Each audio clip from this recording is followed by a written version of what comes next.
Lucky that my lips not only mumble, spill kisses like a fountain. Lucky that my breasts are small and humble, so you don't confuse them with mountains. Lucky I have strong legs like my mother to run for cover when I need it. And these two eyes that for no other, today we will cry a river. Can't you see?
Our leaders, we're getting in tune. The music's played by the madman. Forever young, I want to be forever young. Do you really want to live forever? Forever, forever, forever young. I want to be forever young. Do you really want to live forever?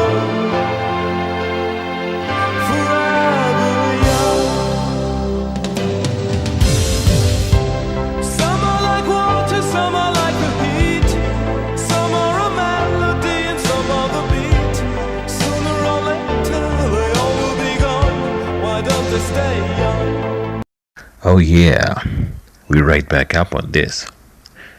Today we'll be looking at an action comedy legend called Mark Wahlberg.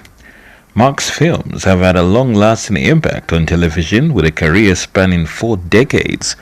He made his acting presence felt when he starred in the Danny DeVito-driven film Renaissance Man in 1994. Next on, Wahlberg would receive greater acclaim for playing a character called Mickey alongside Academy Award-winning actor Leonardo DiCaprio in The Basketball Diaries.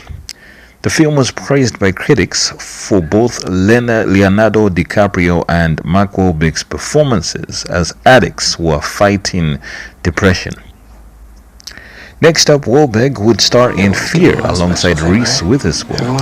In this film, he played a teenage boyfriend with a dark secret. When nobody's looking, he practices dark magic, and the outcome is that it has made him increasingly violent. The film was a suspense film for the ages, but unfortunately for Wahlberg, it did not impress the critics. They thought the plot was excellent, but also too violent. Despite the negative comments, Wahlberg did not relent, as his films would often perform poorly initially, only to gain a large cult following later. Wahlberg would follow up his performance as a serial killer boyfriend with a film where he plays an adult film star. Boogie Nights was released to large critical acclaim. The film was directed by legendary filmmaker Paul Thomas Anderson, the man behind classics like Punch Drunk Love and of course the masterpiece starring Daniel Day-Lewis, There Will Be Blood. In Boogie Nights, Wahlberg plays a nightclub dishwasher who later becomes a pornographic actor. Based on actual events that happened to actors like Bruce Willis and Sylvester Stallone, the film was a smash hit with the audience. They cited its direction as bold but very impressive. Critics did, however, question the film's premise on what impact it would have on audiences. Was it an attempt to just help females see their favorite actors naked, or was there more to it? Over-sexualization can be a controversial subject in Hollywood. It's jealousy, it's deceitfulness, it's vindictiveness. After this, some say Mark Wahlberg's career took a step backwards, with honestly one of my favorite films growing up with The Big Hit. The film was executively produced by action filmmaking legend John Woo and directed by Chair Cook Wong. The film starred Mark Wahlberg, Lou Diamond Phillips, Christina Applegate, and Bokeem Woodbine. It was about a secret agent working with the police but posing as a dangerous hitman. He must double-cross his hitman friends in order to save the world and unmask mob members who are responsible for mass corruption which has connections with the government. The film's plot was similar to that of Rush Hour 1, a movie that came out around the same time, yo. This is because The Big Hit is a strange sequel to the events that happened in Rush Hour. Critics were not a fan of the over-the-top action mixed with comedic martial arts and themes. The film makes fun of death in a way that is hard to digest. I guess it was a film for men making fun of great action heroes like Van Damme and Steven Seagal. Later on, The Big Hit would serve as inspiration for the modern crime comedy films. Its use of over-the-top car chases action sequences have been a motto adopted in the Avengers and other comic book films. Upon its release, The Big Hit was hated, but perhaps it was just not the right time for it. I appreciate the 90s for the mass experimentation with multi-dimensional films that at the time were viewed as awkward, but now are regarded as classics.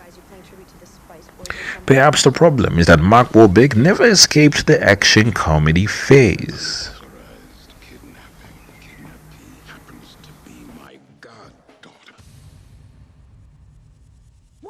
Is that true? The truth? Yeah, I want the truth. You can't handle the truth. Shut up. There's a hit squad coming for your ass right now. Get him. Get him! He's after all of us. Knuckle up. Let's work. From the team that brought you Broken Arrow and Face Off. You can't tell by the way I roll, shorty, that I'm a ladies' man, a businessman.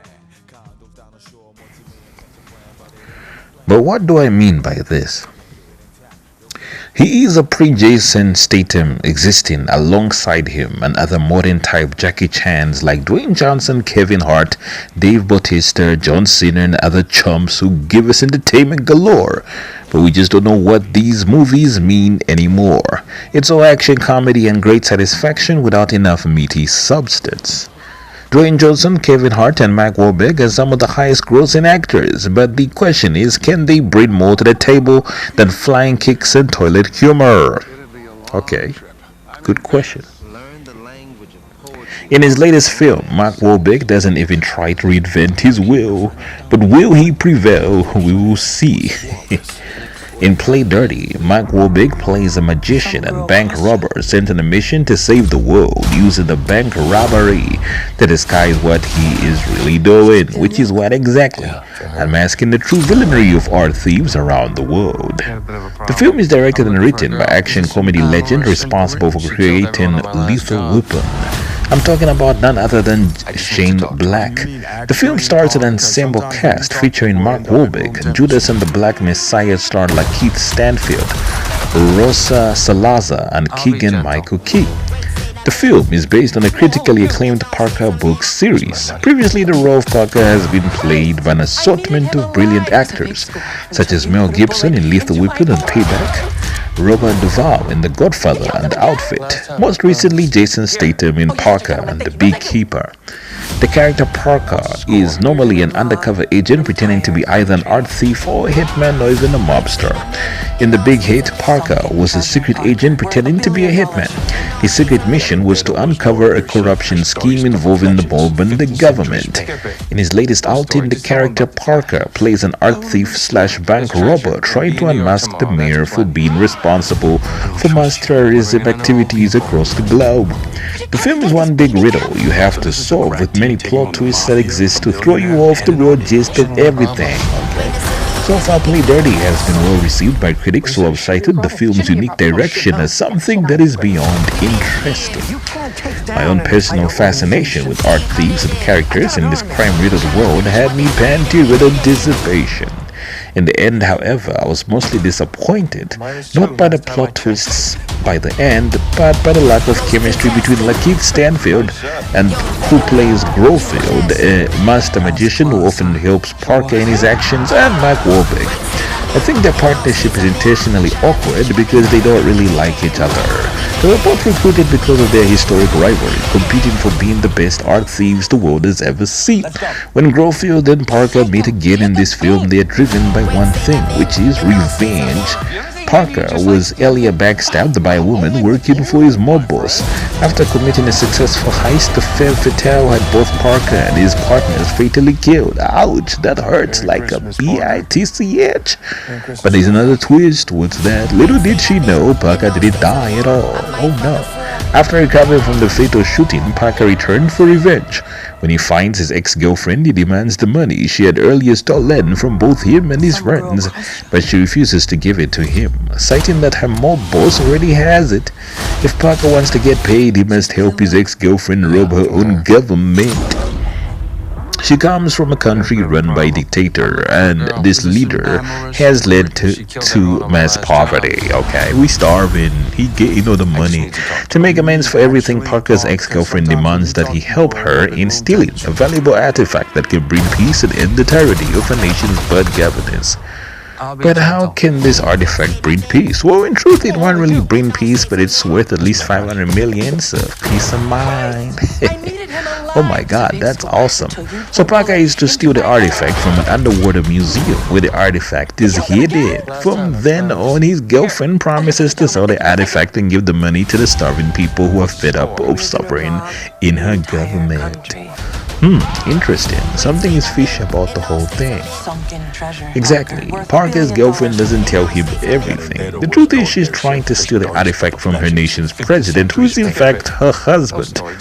Okay, the two have had a mass dispute over the nation's running, and now her female presidente wants to grab the money and run.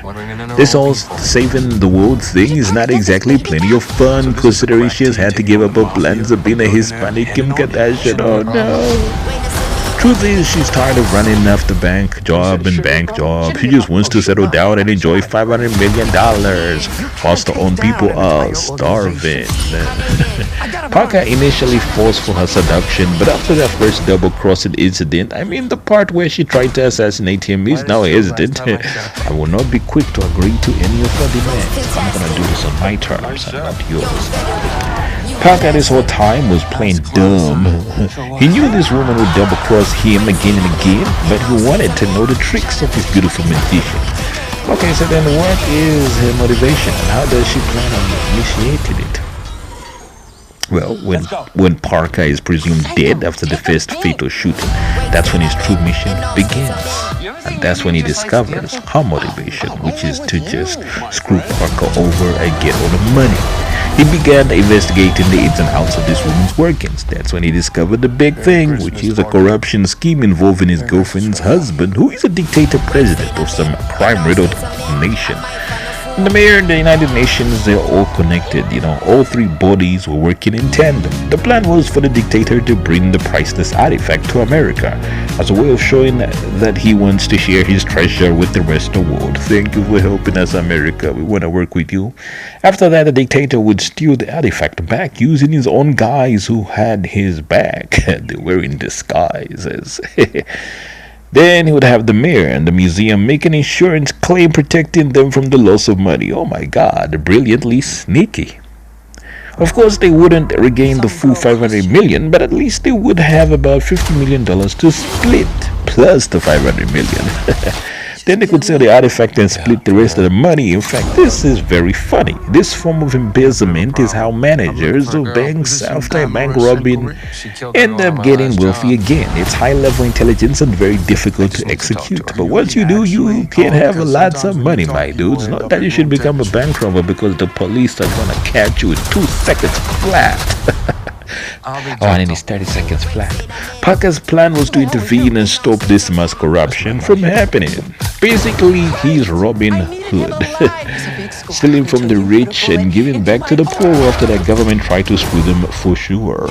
Just like other bank robbing films, one must be aware that the bank robbers are using illusions. To make sure everything goes according to plan, Parker created at least 7 fake artifacts that he could use to confuse both the evil men and the audience, okay? Using a time machine and teleportation thingy, our magicians would often switch to fool's gold and hide the real thing. In fact, they even make fun of the whole idea of teleportation. There's a part where like, we're gonna use a teleportation machine. Be in New York tomorrow. That's plenty. And just like in Ocean's 11, Parker chose the day of stealing to be done on day 1. Everything else that followed was just an illusion to confuse the audience again and again. This is a mystical illusion. Car chase after car chase just to make sure they elude the enemy. Meanwhile, the real robbery already happened whilst we were watching No Dozing at the very beginning. Don't pay attention to women so much, you're gonna miss everything. They robbing you. The film is absolutely mind-bending and very confusing. You needed a high IQ to get it? It's also very violent. In the style of previous Parker films, he makes light of violent situations. I'm gonna throw you out of the building. Oh, whoops, I slipped. This could also be because the narrator of the film is exaggerating the level of the actual violence that is happening. It's a misdirection that is meant to bring more attention to the entertainment. Some would argue that without car chases and the violence, nobody would even pay attention. So they gotta keep you engaged and entertained. Play Dirty may have not been for me, but I still thoroughly enjoyed its story. One thing about Mark Wahlberg is that he's far from boring. He is, after all, a grown-up version of Bart Simpson, so what else can we expect from him? Well, until we meet again, my friends, enjoy your weekend.